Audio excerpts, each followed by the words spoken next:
नमस्कार, जय हिंद। कैसे हैं आप सब? आई होप आप सभी लोग अच्छे हैं और आप सबों की प्रिपरेशन बहुत अच्छे तरीके से हो रही है। बिहार की प्रतियोगी परीक्षाओं की तैयारी की दिशा में करंट अफेयर्स की एक क्लास डेली बेसिस पर चल रही है। और जो लोग पहली बार यहाँ पर विजिट किए हैं तो आप निरंतरता के साथ इस सीरीज को फॉलो कर सकते हैं।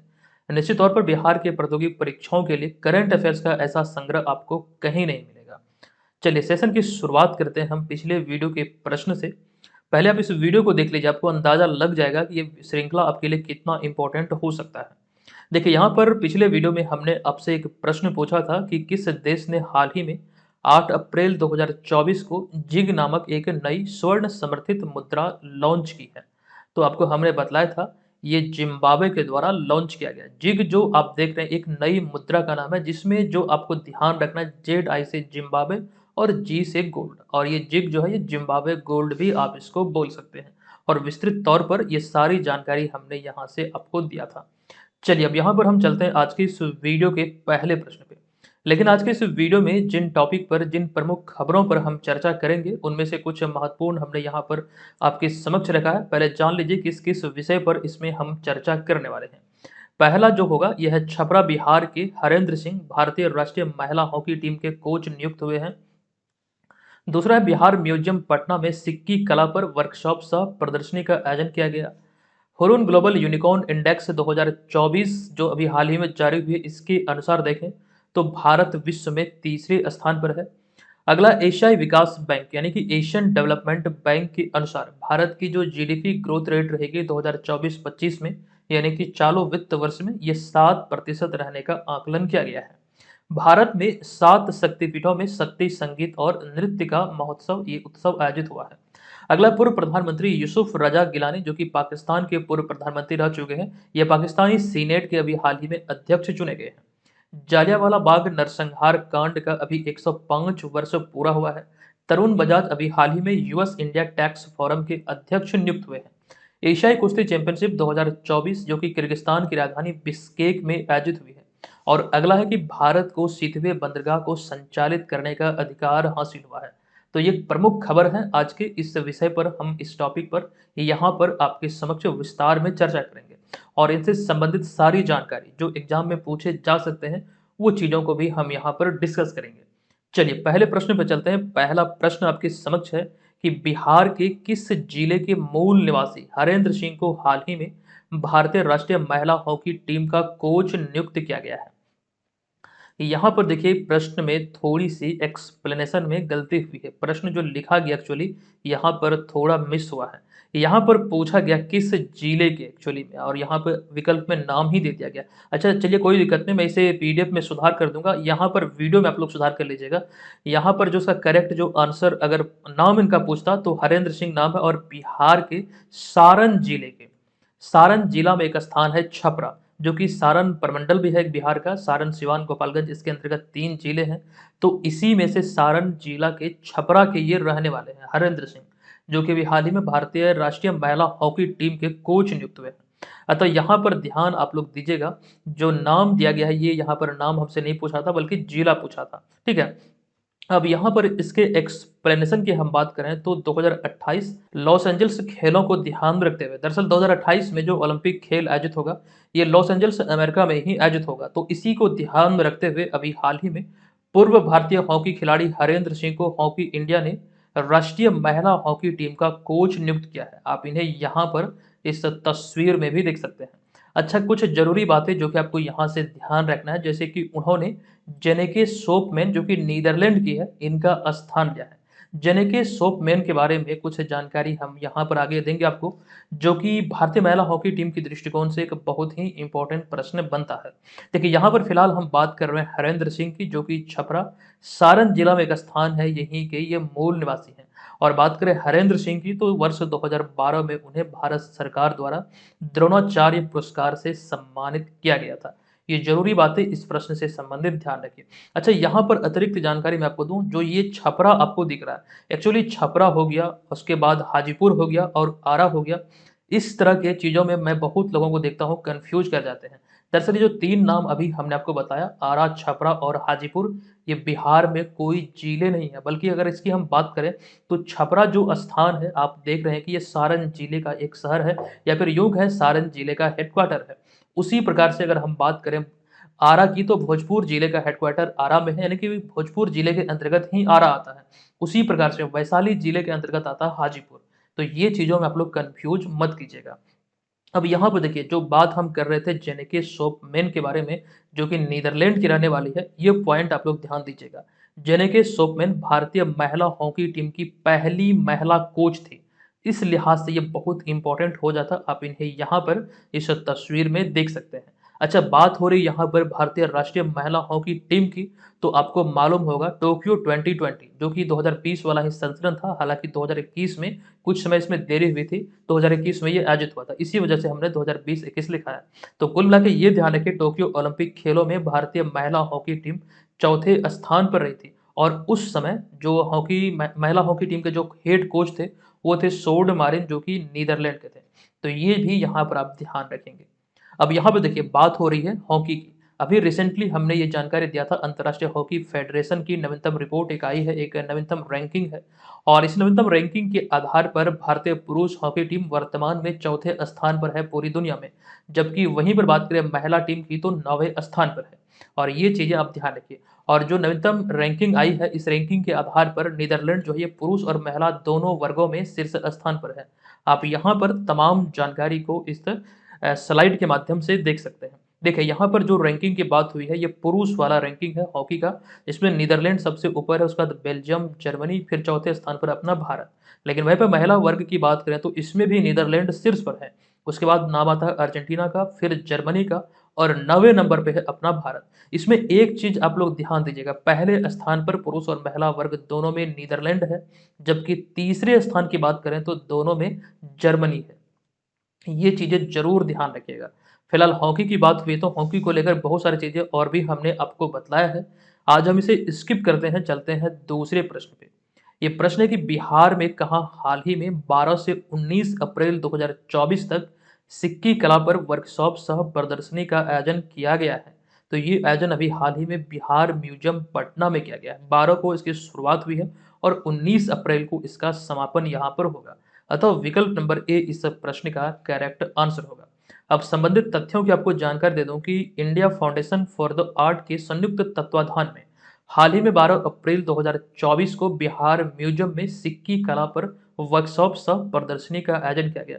सिक्की कला या फिर सिक्की ग्रास कला भी इसे आप बोल सकते हैं। आप लोगों को हमने जब ये जानकारी मैं आपको दे रहा था बिहार से जीआई टैग प्राप्त उत्पादों के बारे में, तो वहां पर इसकी हमने चर्चा किया था। इसे वर्क मतलब ये सिक्की कला को कह सकते हैं जीआई टैग प्राप्त है बिहार से। और यहाँ पर जो आप देख रहे हैं बिहार में खास करके सिक्की ग्रास से इस तरह की चीज़ों का निर्माण होता है, खास करके अनाज वगैरह रखने के लिए, खास करके डेकोरेशन पर्पज से आप यहाँ पर देख सकते हैं। ठीक है, तो ये प्रदर्शनी जो बिहार म्यूजियम में इसकी शुरुआत हुई 12 अप्रैल को और ये चलेगी 19 अप्रैल 2024 तक। और इसका उद्घाटन की बात करें तो बिहार म्यूजियम के अपर निदेशक अशोक कुमार सिन्हा के द्वारा अभी हाल ही में 12 अप्रैल को इसका उद्घाटन किया गया है। अब जरूरी बातों में अगर हम बात करें बिहार म्यूजियम की स्थापना की, तो 15 अगस्त 2015 को इसकी शुरुआत हुई थी। दरअसल आंशिक तौर पर यह खोला गया था। आप यहाँ पर बिहार म्यूजियम को इस तस्वीर के माध्यम से देख सकते हैं। ये जो आप दूसरे वाले इमेज में देख रहे हैं, ये बाहर से ये इस तरह का मतलब एक लुक आपको देखने को मिल रहा है। ठीक है, अगर हम इसकी स्थापना के उद्देश्य की बात करें तो दरअसल बिहार की सांस्कृतिक और ऐतिहासिक धरोहर को विश्व पटल पर पहचान दिलाना और साथ ही साथ बिहार म्यूजियम के जरिए विभिन्न अंतर्राष्ट्रीय कार्यक्रमों का नियमित आयोजन करना, ये एक मूल उद्देश्य था, जिसको लेकर पूरी दुनिया में सांस्कृतिक और ऐतिहासिक धरोहर को पहचान मिले बिहार के। तो इस लिहाज से एक तो बिहार में पटना म्यूजियम पहले से है, लेकिन बिहार म्यूजियम ये अलग है। और इन सब के अतिरिक्त ये भी जरूर ध्यान रखिए कि वर्तमान में बिहार म्यूजियम के जो महानिदेशक हैं, यह अंजनी कुमार सिंह। यहाँ पर वही चीजें हमने लिखा कि बिहार के पूर्व मुख्य सचिव और मुख्यमंत्री के सलाहकार रहे अंजनी कुमार सिंह बिहार म्यूजियम के महानिदेशक हैं। अच्छा, यहाँ पर देखिए मुख्य सचिव एक शब्द आया है। चलिए मैं आप लोगों से एक सवाल पूछ रहा हूँ, रिसेंटली बिहार के मुख्य सचिव कौन बने हैं? मान लीजिए ये प्रश्न आपके एग्जाम में आ गया है, ठीक है, और आप एग्जाम हॉल में बैठे हुए और ये प्रश्न आपसे पूछा गया कि वर्तमान में बिहार के मुख्य सचिव कौन है। आपको इसका आंसर हर हाल में करना है। देखते हैं कितने लोग इसका आंसर करते हैं। आप कमेंट बॉक्स में जाइए अभी और वहाँ पर लिखिए इसका राइट आंसर क्या होगा। अच्छा, बिहार में जो भी प्रकार के महोत्सव आयोजित होते हैं, इसको हल्के में बिल्कुल मत लीजिएगा। 2023 में जब हम आपको जानकारी दे रहे थे, यहाँ से थावे महोत्सव, जो कि 11वां संस्करण था थावे महोत्सव का, गोपालगंज में आयोजित हुआ था। ये प्रश्न आपके बीपीएससी ट्री एग्जाम में पूछा गया था। जो लोग एग्जाम दिए होंगे उन लोगों को मालूम होगा, ठीक है। ये बीपीएससी ट्री एग्जाम में पूछा जा चुका है। तीसरा प्रश्न है कि हालिया जारी हुरुन ग्लोबल यूनिकॉर्न इंडेक्स 2024 के अनुसार यूनिकॉर्न के मामले में भारत किस स्थान पर है? तो अपना भारत इस समय यूनिकॉर्न के मामले में तीसरे स्थान पर है। पहले स्थान पर है अमेरिका, दूसरे स्थान पर है चाइना और तीसरे स्थान पर है अपना भारत। देखिए यहाँ पर वही लिखा गया कि हुरुन ग्लोबल यूनिकॉर्न इंडेक्स 2024 की रिपोर्ट के अनुसार भारत इस समय अमेरिका और चाइना के बाद तीसरे स्थान पर है। और जो शीर्ष यूनिकॉर्न वाले देश हैं, आपको ध्यान रखना, अमेरिका शीर्ष स्थान पर 703 यूनिकॉर्न के साथ और चाइना दूसरे स्थान पर 340 यूनिकॉर्न के साथ, अपना भारत तीसरे स्थान पर 67 यूनिकॉर्न के साथ। और इसके अतिरिक्त इसमें अगर हम चौथे स्थान की बात करें तो इसमें इंग्लैंड है। अब इन सब के अतिरिक्त ये तो रही बात यहाँ पर वैश्विक स्तर पर, लेकिन दूसरी ओर अगर हम बात करें भारत में शीर्ष पर कौन रहा है, तो रिपोर्ट के अनुसार या फिर जो अभी हाल ही में सूचकांक जारी हुई, इंडेक्स जारी हुई, इसमें अगर भारत में सबसे मूल्यवान यूनिकॉर्न की बात करें तो स्विगी जो है इस समय भारत में पहले स्थान पर है, लेकिन वैश्विक स्तर पर स्विगी को 83वां स्थान मिला है। ड्रीम 11 जो एक गेमिंग प्लेटफॉर्म है या फिर यूं कहें फैंटेसी गेमिंग प्लेटफॉर्म है, ड्रीम 11 जो आप लोग जानते भी होंगे, ये भी 83वें स्थान पर है। हालांकि इसे दूसरा स्थान मिला है भारत में। तो ये दोनों को 83वां स्थान मिला है वैश्विक स्तर पर। और बात करें तीसरे स्थान की तो रेजर पे है और वैश्विक स्तर पर 94वां स्थान मिला है। तो ये शीर्ष यूनिकॉर्न है भारत के। तो ये चीजें यहाँ से आप लोग दोनों कैटेगरी में, वैश्विक स्तर पर और भारत स्तर पर, ये दोनों कैटेगरी में ध्यान रखिए। अब यहाँ पर इनसे जुड़ी हुई जो अभी हाल ही में इंडेक्स जारी हुई, इनसे जुड़ी हुई बहुत सारी बातें हैं, ध्यान से एक एक करके देखिए। पहला पॉइंट है कि संयुक्त राज्य अमेरिका के सैन फ्रांसिस्को शहर में सबसे ज्यादा यूनिकॉर्न है। यूनिकॉर्न हब के रूप में आप इसे देख सकते हैं। तो इस मामले में जो अमेरिका का सैन फ्रांसिस्को शहर है, ये सबसे आगे है। अब इस इंडेक्स की बात करें तो जो रिपोर्ट जारी हुई इसके आधार पर देखें तो एआई यानी कि आर्टिफिशियल इंटेलिजेंस के मामले में भारत इस समय अमेरिका और चाइना से काफी पीछे है। और साथ ही साथ ये भी ध्यान रखेंगे कि भारत का जो पहला एआई यूनिकॉर्न बना है, ये बना है कृत्रिम। ये यहाँ पर आपको ध्यान रखना है। नेक्स्ट है 2024 को एआई का वर्ष के रूप में चिन्हित किया गया, बहुत इंपॉर्टेंट है। वीवीआई प्रश्नों में आप इसे शामिल रखेंगे। वर्ष 2024 को किस वर्ष के रूप में चिन्हित किया गया? तो एआई वर्ष के रूप में यानी कि आर्टिफिशियल इंटेलिजेंस के वर्ष के रूप में चिन्हित किया गया है। अगला पॉइंट है कि हुरुन ग्लोबल द्वारा यूनिकॉर्न इंडेक्स वर्ष 2000 से प्रकाशित किया जा रहा है और यह दुनिया में सबसे मूल्यवान स्टार्टअप को रैंकिंग प्रदान करता है, ठीक है। तो यहाँ पर यूनिकॉर्न से संबंधित इतनी सारी जानकारी ध्यान रखें। अच्छा, बहुत सारे लोगों के मन में ये सवाल उठ रहा होगा कि सर ये यूनिकॉर्न होता आखिर क्या है? मैं एक वीडियो में इसको लेकर डिटेल जानकारी दे चुका हूँ। अगर आप लोगों को नहीं मालूम है तो कमेंट कीजिएगा, मैं किसी वीडियो में जरूर आपको बता दूंगा, ठीक है। चलिए अब यहाँ पर हम इसे स्किप करते हैं, चलते हैं अगले प्रश्न पे। चौथा प्रश्न है कि एशियाई विकास बैंक यानी कि एशियन डेवलपमेंट बैंक ने चालू वित्त वर्ष 2024-25 के लिए भारत की जीडीपी वृद्धि दर का अनुमान 6.7% से बढ़ाकर कितना प्रतिशत कर दिया है? तो रिसेंटली अगर हम बात करें जीडीपी ग्रोथ रेट को, यहाँ पर एशियन डेवलपमेंट बैंक के द्वारा 6.7% से बढ़ाकर कर दिया गया है 7%। विकल्प नंबर सी यहाँ पर इसका करेक्ट आंसर होगा। इसी चीज को यहाँ पर लिखा भी गया है कि एशियन डेवलपमेंट बैंक ने वित्त वर्ष 2024-25 के लिए भारत के सकल घरेलू उत्पाद यानी कि जीडीपी में वृद्धि दर के अनुमान को, यानी कि जीडीपी की वृद्धि दर के अनुमान को 6.7% से बढ़ाकर अब 7% कर दिया। यहाँ पर बात हो रही है वित्तीय वर्ष यानी कि 2024-25 अर्थात जो चालू वित्त वर्ष है उसकी। लेकिन दूसरी ओर यहाँ पर यह भी बताया गया कि अगले वित्त वर्ष 2025-26 की बात करें तो जीडीपी ग्रोथ रेट का जो आकलन हुआ है भारत के संदर्भ में ये 7% से बढ़ाकर 7.2% किया गया है।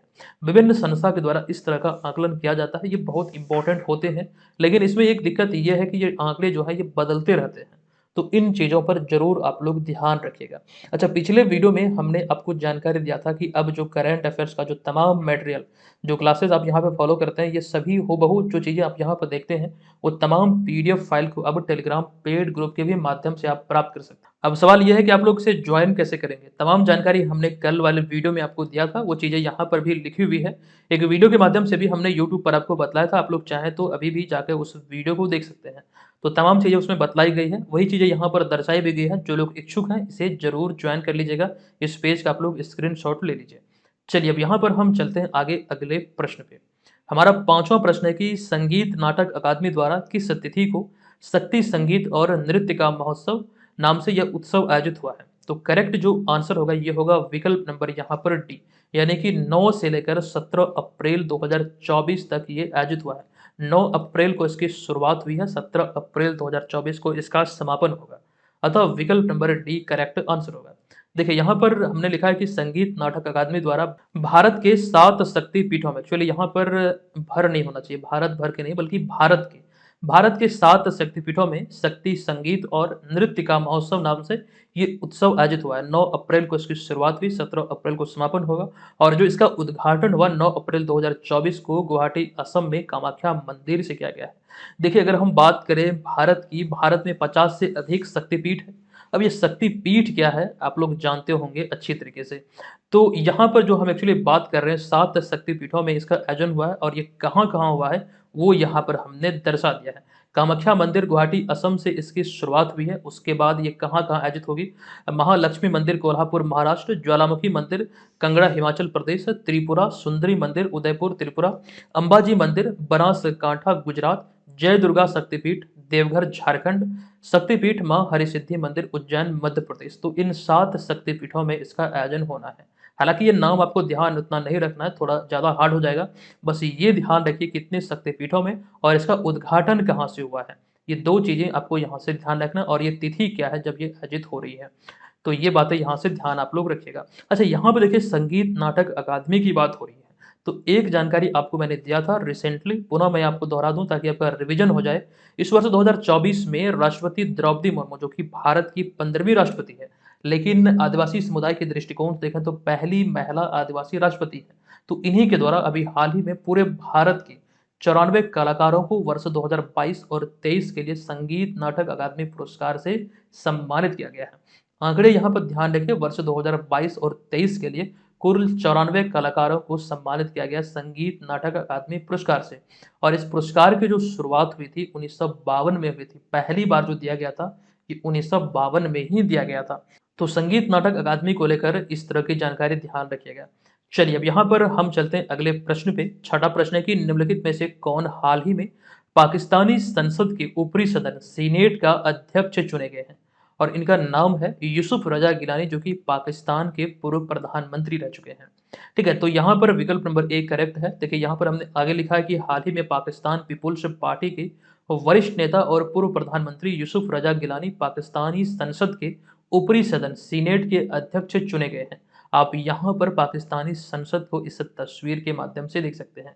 देखिए ये तो रही बात यहाँ पर अध्यक्ष की, लेकिन वहीं पर इसके अतिरिक्त पाकिस्तानी मुस्लिम लीग नवाज जो कि एक राजनीतिक पार्टी का नाम है, तो सईदल खान नासिर को इसका उपाध्यक्ष नियुक्त किया गया है।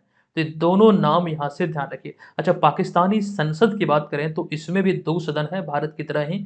उच्च सदन है सीनेट और जो निम्न सदन है वो होता है असेंबली। ये नाम बहुत इंपॉर्टेंट होते हैं, ये जरूर ध्यान रखिएगा। लेकिन वहीं पर दूसरी ओर भारत के संदर्भ में बात करें तो सबसे पहले ये यहाँ पर देख लीजिए भारत का नया संसद भवन है और यहाँ पर जरूरी बातें आपको मैंने लिखा है, ध्यान दीजिएगा। देखिए संसद जो होता है भारत का ये सर्वोच्च विधायी निकाय है और भारतीय संसद जो है राष्ट्रपति और इसके अतिरिक्त 2 सदनों जिनमें कि लोकसभा और राज्यसभा सम्मिलित है, इन तीनों को मिलाकर ये संसद का निर्माण होता है। और यहाँ पर आगे हमने वही लिखा कि 2 सदनों जिसमें कि लोकसभा जिसे कि हाउस ऑफ द पीपल्स और दूसरा है राज्यसभा जिसे कि काउंसिल ऑफ स्टेट्स कहा जाता है या फिर इससे मिलकर ये बनती है। तो दोनों यहाँ से ध्यान रखिए। अच्छा राज्यसभा और लोकसभा में हमने आपको बताया कि राज्यसभा जो होता है ये उच्च सदन होता है जो कभी भी भंग नहीं किया जा सकता है। लेकिन वहीं पे दूसरी ओर लोकसभा जो है ये संसद का निम्न सदन होता है। और यहाँ पे आगे लिखा गया कि वर्तमान में राज्यसभा के जो अध्यक्ष हैं जगदीप धनखड़। और एक चीज ये ध्यान रखें जो उपराष्ट्रपति होते हैं वो राज्यसभा के सभापति होते हैं या फिर अध्यक्ष होते हैं। और लोकसभा के जो अध्यक्ष हैं ये ओम बिरला है। तो ये जरूरी बातें संसद को लेकर जरूर आपको ध्यान रखना है। अच्छा विकल्पों में यहाँ पर नजर डालिएगा, आसिफ अली जरदारी अभी हाल ही में पाकिस्तान के नए राष्ट्रपति बने हैं और मरियम नवाज जो कि नवाज शरीफ की नवाज शरीफ की कह सकते हैं बेटी है, जो कि आपको ये ध्यान रखना है कि पाकिस्तान के पंजाब प्रांत की पहली महिला मुख्यमंत्री बनने का गौरव इन्हें प्राप्त हुआ है। ये ज़रूर ध्यान रखिएगा। अच्छा, नवाज शरीफ की बात करें तो नवाज शरीफ के छोटे जो भाई हैं ये हैं शहबाज शरीफ, और ये मतलब कह सकते हैं अंकल हुए, मरियम नवाज के अंकल हुए शहबाज शरीफ। ठीक है, चलिए अब यहाँ पर हम चलते हैं आगे 7वें प्रश्न पे।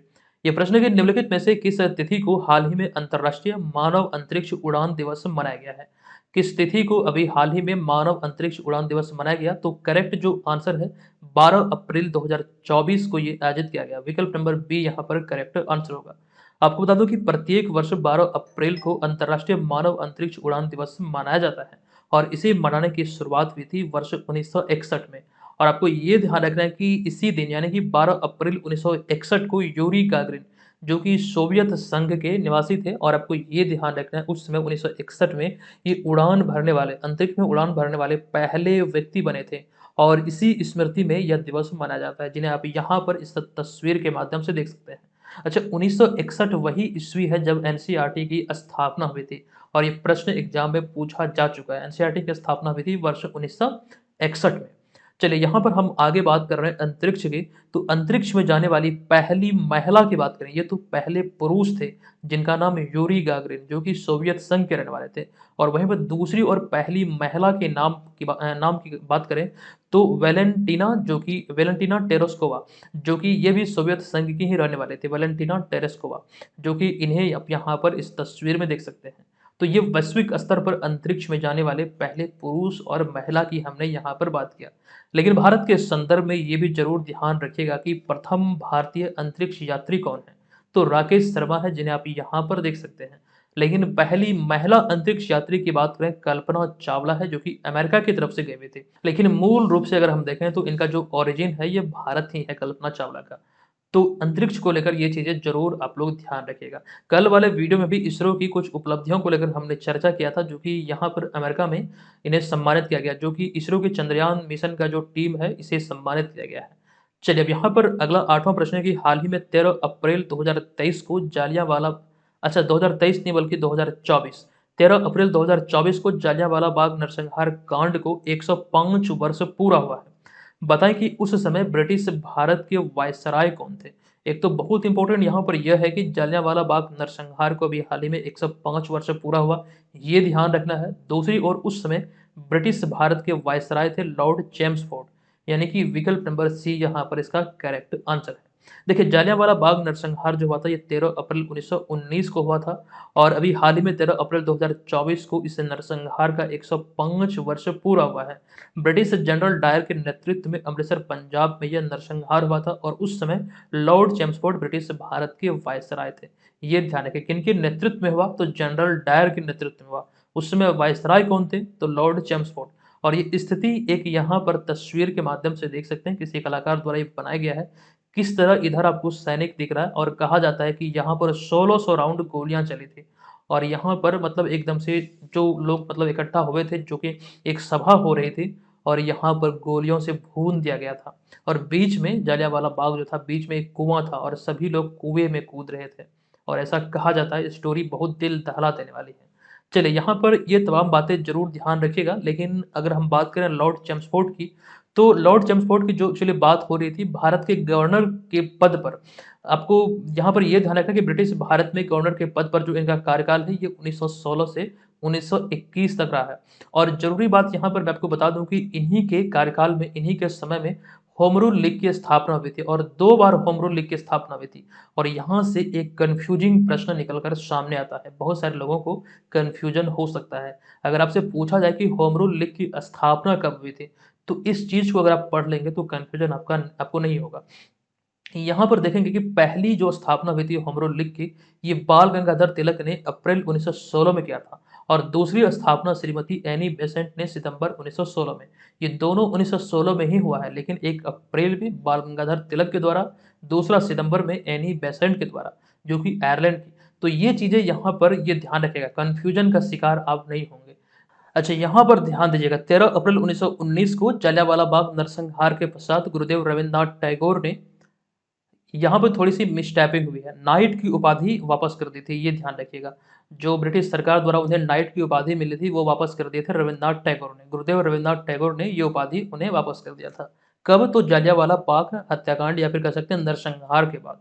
ठीक है, अच्छा यहाँ पर आप लोग जो तस्वीर में देख रहे हैं ये है जनरल डायर। ये वही क्रूर आदमी है जिनकी नेतृत्व में ये जलियांवाला बाग नरसंहार हुआ था। ठीक है, इन्हें आप यहाँ पर देख सकते हैं। चलिए अब यहाँ पर हम चलते हैं अगले प्रश्न पे। नवा प्रश्न है कि निम्नलिखित में से किन्हें हाल ही में यूएस इंडिया टैक्स फोरम का अध्यक्ष नियुक्त किया गया है?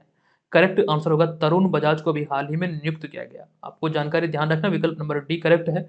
तरुण बजाज को आप यहाँ पर तस्वीर में देख सकते हैं। हाल ही में 9 अप्रैल को 1988 बैच के हरियाणा कैडर के आईएएस अधिकारी तरुण बजाज को यूएस इंडिया टैक्स फोरम का अध्यक्ष नियुक्त किया गया है। ठीक है, अगला पॉइंट यहाँ पर है यूएस इंडिया टैक्स फोरम के बारे में कि 25 जनवरी 2020 को आधिकारिक तौर पर इस यूएस इंडिया टैक्स फोरम को लॉन्च किया गया था। और इसकी अगर हम बात करें इस फोरम की, तो यूएस इंडिया टैक्स फोरम में लगभग 350 सदस्य कंपनियां शामिल हैं। और यह भारत सरकार के नीति निर्माताओं, वैश्विक कर विशेषज्ञों और साथ साथ बड़े पैमाने पर व्यापारिक समुदाय को बेहतर बनाने की कर नीति जो है, यानी कि टैक्स पॉलिसी जो उसकी वकालत करने वाला एक कह सकते हैं अग्रणी कर मंच यानी कि टैक्स फोरम है। तो यहाँ पर ये ध्यान रखिए, यूएस इंडिया टैक्स फोरम के बारे में ये जरूरी बातें हैं, खास करके स्थापना इसका जरूर आप लोग ध्यान रखेंगे, कब इसे लॉन्च किया गया था।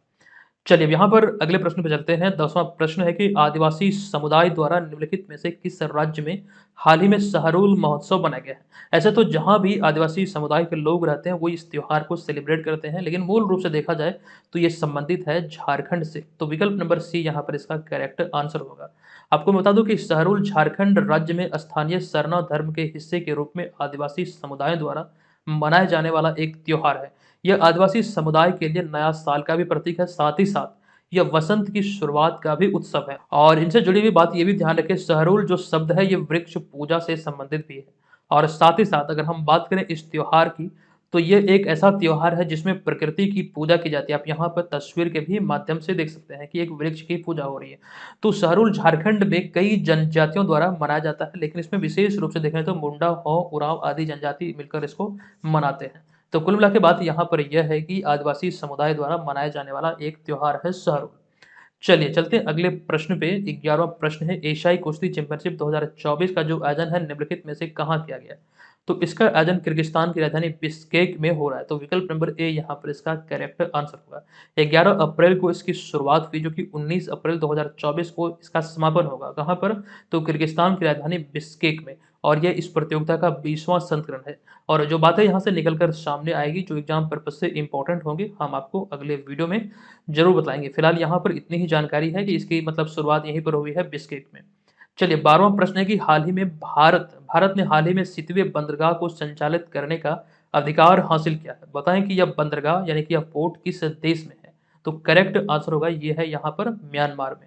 विकल्प नंबर सी यहाँ पर इसका करेक्ट आंसर होगा। चलिए आज के इस वीडियो को हम यहाँ पर समाप्त करते हैं। चलते हैं आज के इस वीडियो के प्रश्न की ओर। प्रश्न है कि हाल ही में जारी भारतीय दूरसंचार विनियामक प्राधिकरण यानी कि ट्राई की रिपोर्ट के अनुसार दूरसंचार घनत्व अर्थात टेली डेंसिटी के मामले में बिहार कौन से स्थान पर है? ये तमाम बातें हमने आपको बताया है। आप कमेंट बॉक्स में जाइए, हमें बताइए इसका राइट आंसर क्या होगा। चलिए मिलते हैं नेक्स्ट वीडियो में, तब तक के लिए धन्यवाद। जय हिंद।